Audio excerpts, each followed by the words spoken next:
असां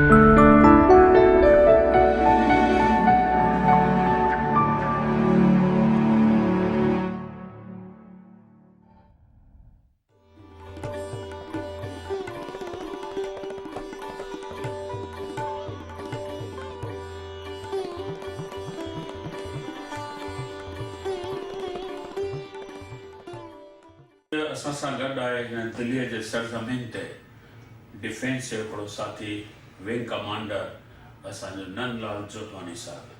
जोतवानी साहिबु, तव्हांजो स्वागत आहे अॼु जी मुलाक़ात में।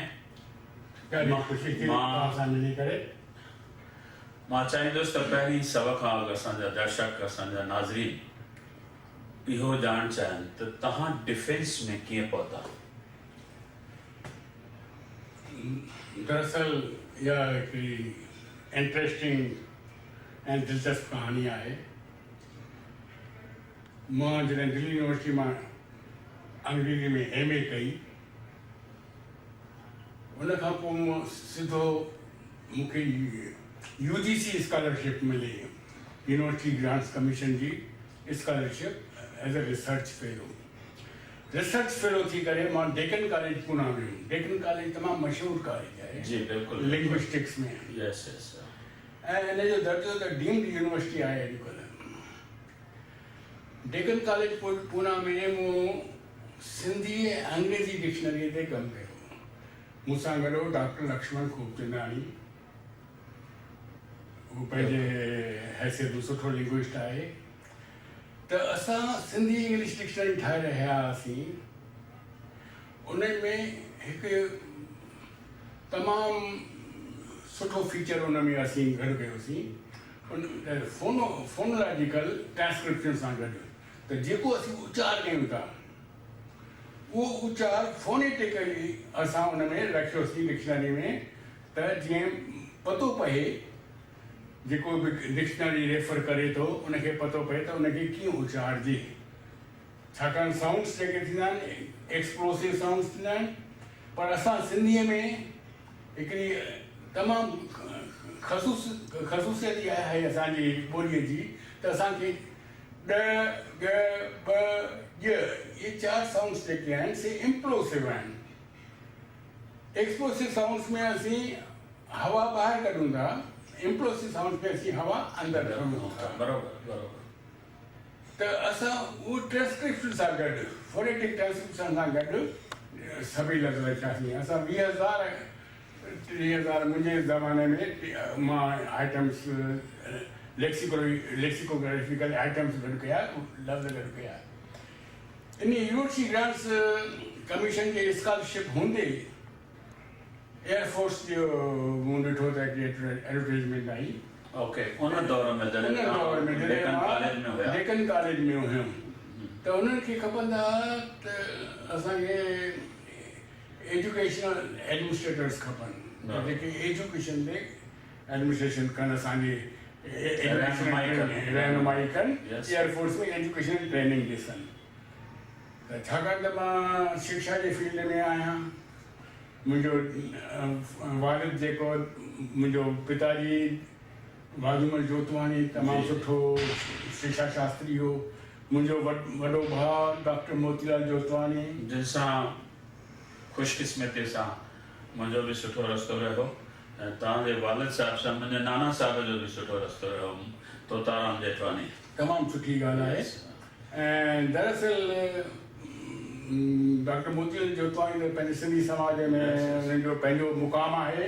सरकार पद्मश्री बि ॾिनी ऐं 65 खनि उन्हनि जा किताब बि आहिनि। MA लेवल ताईं जा किताब बि प्रिस्क्राइब आहिनि, दर्सी किताब आहिनि जी। सो असीं तइलीम जे खेत्र में आहियूं। मां या 15 सालनि जो न हुयुमि त मूं प्रभाकर कई। ओके, और प्रभाकर ऑनर्स में हूंदी आहे जी जी। ऐं 16 साल में मूं साहित्य रत्न कई जी। साहित्य रत्न जेको आहे सो पोस्ट ग्रेजुएट लेवल ते आहे, पोस्ट ग्रेजुएशन लेवल ते आहे। उन खां सवाइ हिंदी प्रवीण महाराष्ट्र राष्ट्र भाषा प्रचार सभा जो कयो, राष्ट्र भाषा कोविद राष्ट्र भाषा प्रचार समिति वर्धा जो कयो। त ऐं हू राष्ट्रभाषा प्रचार सभा पुणे जी आहे प्रवीण जे लाइ, ऐं कोविड जे लाइ राष्ट्रभाषा कोविड जे लाइ वर्धा जी समिति आहे। त नंढे हूंदे ई तव्हांजो तालीम जे तरफ़ मुंहिंजो लारो हुयो। इहो ॿोलियुनि जो असरु डिफेंस में बि कुझु अच्छा, हाणे डिफेंस में छा कयो, मां हुन में आयुमि, तइलीम जे खेत्र में आयुमि, ऐं उते मूं पाण मोकिलियो, ऐं मूंखे उन लाइ ॿ कमेंडेशन्स मिलियल आहिनि, ॿ अवार्ड्स मिलियल आहिनि इंडियन एयरफोर्स जा। ऐं हींअर वेझराई में बि चीफ ऑफ एयर स्टाफ मूंखे घुरायो, ऐं 8 अक्टूबर असांजो एयरफोर्स डे आहे, उन मौक़े ते उन मूंखे अवार्ड सां नवाज़ियो, मेमेंटो मूंखे। तमामु सुठी ॻाल्हि आहे। त डिफेंस खां अलावा तव्हां ॿियनि कहिड़नि अदारनि में रहिया जेके मां सम्झां थो सिंधी कम्यूनिटी लाइ बि लाभदायक थिया, इहो मूंखे जेतिरी ख़बर आहे? हा, दरअसल सिंधी ऐं सिंधियत जी शेवा में त असां शुरू खां आहियूं, मां ऐं मुंहिंजो भाउ। सिंधी तइलीम सिंधी ॿोलीअ खे तस्लीम कराइण में असांजे भाउ जो बि डॉक्टर योगदान हो, डॉक्टर मोतीलाल जोतवानी जो, डॉक्टर जयरामदास दौलतराम सां मिली करे केस लड़ियो हो असांजो भाउ राम जेठमलानी साहब केस लड़ियो हो, उन में मां मिलंदो हुउमि, तॾहिं बि उन्हनि सां गॾु मां शामिल हुयुमि।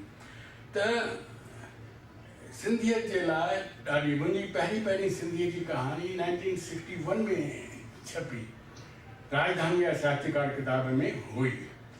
त मूंखे मौक़ो मिलियो सिंधीअत जी वधीक शेवा करण में, जॾहिं मुंहिंजी सिलेक्शन थी एज ए नेशनल कमिश्नर, क़ौमी commissioner, national commissioner for linguistic minorities. Exactly, भाषाई अल्पसंख्यक ॿिनि क़िस्मनि जा आहिनि, धार्मिक अल्पसंख्यक आहिनि धार्मिक, ऐं ॿिया आहिनि भाषाई अल्पसंख्यक। मां भाषाई अल्पसंख्यक जो जंहिंजे चेयरमैन चइजे, नेशनल कमिश्नर चइजे, उनजो मां हुउमि। इहा जेको दर्जो आहे सो जोड़जकी दर्जो आहे, संवैधानिक दर्जो आहे, ऐं इहो secretary to the government of India level जो आहे। ऐं उन जा जेके पर्क्स आहिनि से जेके आहिनि से प्रिविलेजिस जेके आहिनि से काफ़ी घणा ई आहिनि।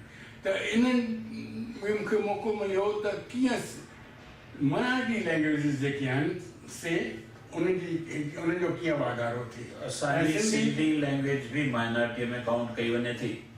असांजी सिंधी माइनॉरिटी लैंग्वेज जी काई डेफिनेशन कॉन्स्टिट्यूशन में कोन्हे, पर हर का लैंग्वेज जेका आहे सा माइनॉरिटी लैंग्वेज थी थी वञे पंहिंजे राज्य खां, पंहिंजे स्टेट खां ॿाहिरि, छाकाणि त सिंधियुनि खे पंहिंजी स्टेट नाहे।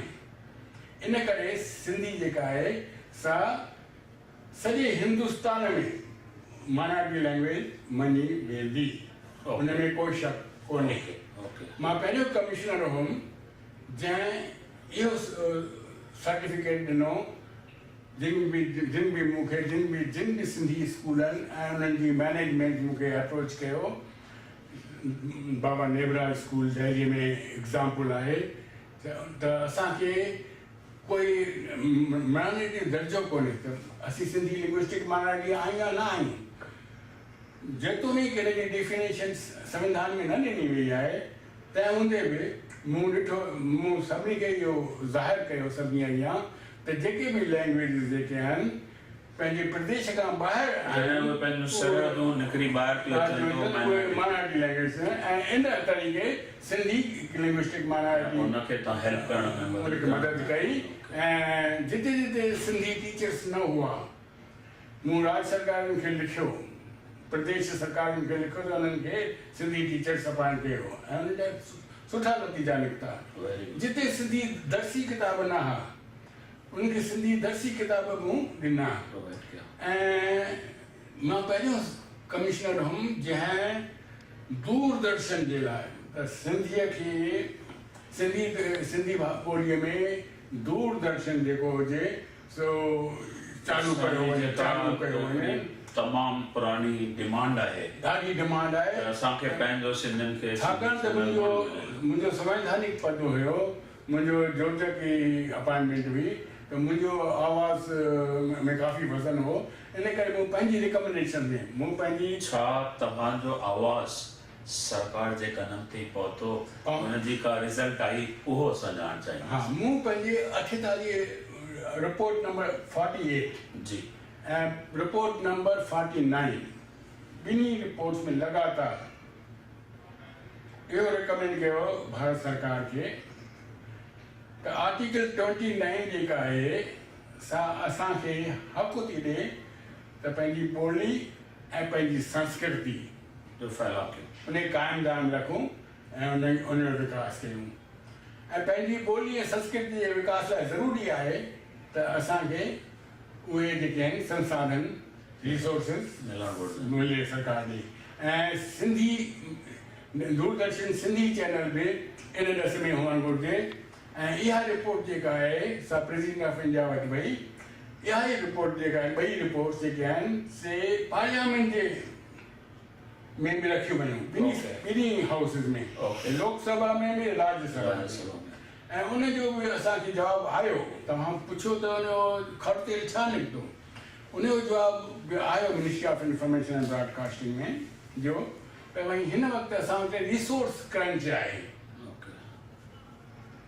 ऐं असीं डिजिटलाइजेशन जे प्रोसेस में आहियूं। असीं डिजिटलाइज़ था कयूं त इहो जवाबु जेको आहे हुननि पंहिंजे पर उन्हनि ख़ारिज न कई आहे डिमांड। उन्हनि जो लेटर जेको आहे उन्हनि जी ख़ारिज जी ॻाल्हि निकिती आहे त सभिनी स्टेट्स जी झांकियूं निकिरनि थियूं पयूं। मूंखे यादि आहे त कुझु 47 खां पोइ कुझु साल असांजे मोतीलाल जोतवानी साहिब जे कोशिशुनि सां ॿ साल शायदि झांकी निकिती हुई 26 जनवरी ते। तंहिंखां पोइ अचानक बंदि थी वई, अॼु ताईं लोप आहे। अॼु ताईं असां केतिरो बि हुनजे पोयां त छा उनजे ॾस में बि तव्हां कुझु कयो आहे? इन ॾस में बि कोशिशि कई वई ऐं दिल्लीअ में बि कोशिशि कई वई त बाक़ी झांकी तयारु बि कई वई संत कंवरराम जी वग़ैरह, पर उहा मिनिस्ट्री ऑफ डिफेंस खे न आयरी हुई त उहा न थी। पर तव्हांखे ॿुधी ख़ुशी थींदी त लखनऊ में गुज़िरियल साल सिंधी झांकी निकिती। न उहा उत्तर प्रदेश सरकार तरफ़ां, न के खान जी।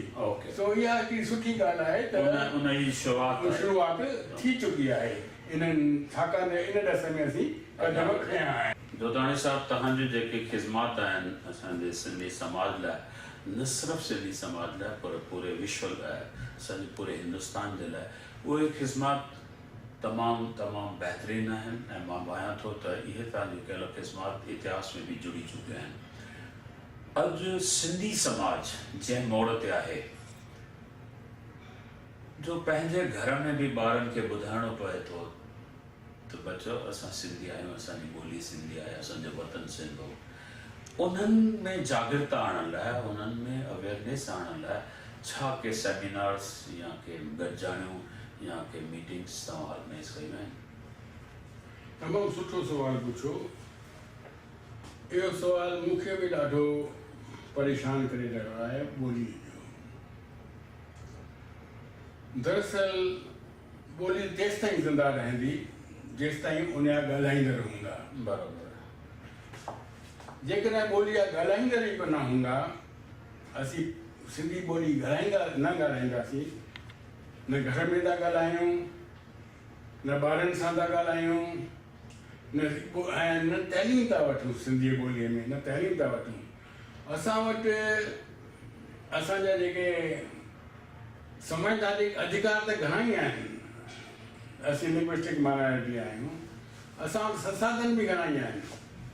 NCPSL आहे, 8 करोड़ आहिनि, प्रदेशनि में एकेडमियूं आहिनि, उन्हनि खे फंड्स जी बि कमी न आहे।